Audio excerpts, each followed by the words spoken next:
Hello everyone, कैसे हैं आप सब।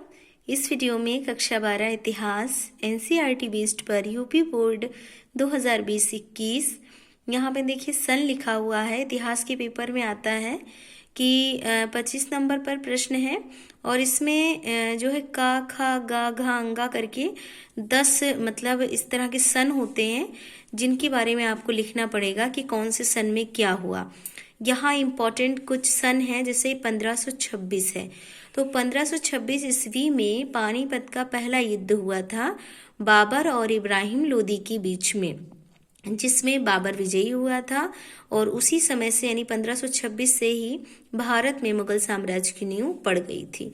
दूसरा देखिए सन है 1530।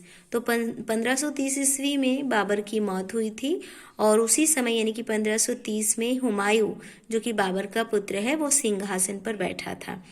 इसके बाद है देखिए 1576 में हल्दी घाटी का युद्ध हुआ था और ये युद्ध जो है 18 जून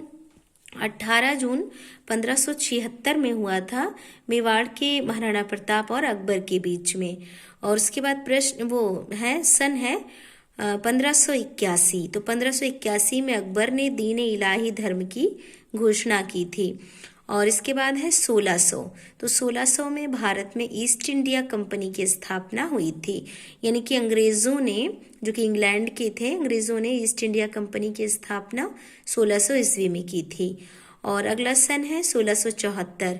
1674 में शिवाजी का राज्याभिषेक हुआ था और औरंगजेब ने दोबारा से जजिया कर को लगा दिया था। जजिया कर एक ऐसा कर था जो गैर इस्लामिक लोगों से धार्मिक कर के रूप में लिया जाता था और अकबर ने इस कर को समाप्त कर दिया था। लेकिन जब औरंगजेब शासक बना तो इसने इस कर को यानी जजिया कर को दोबारा लगा दिया था। अगला सन है 1764।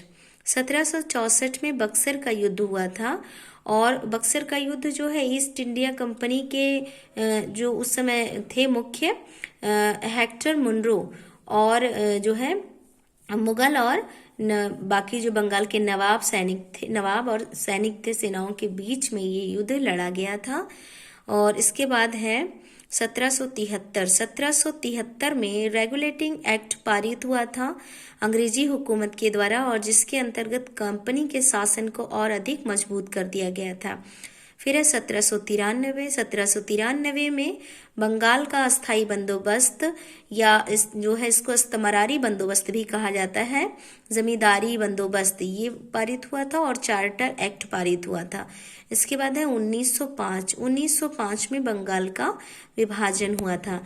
तो इस वीडियो में आपके लिए बस इतना ही। Thank you.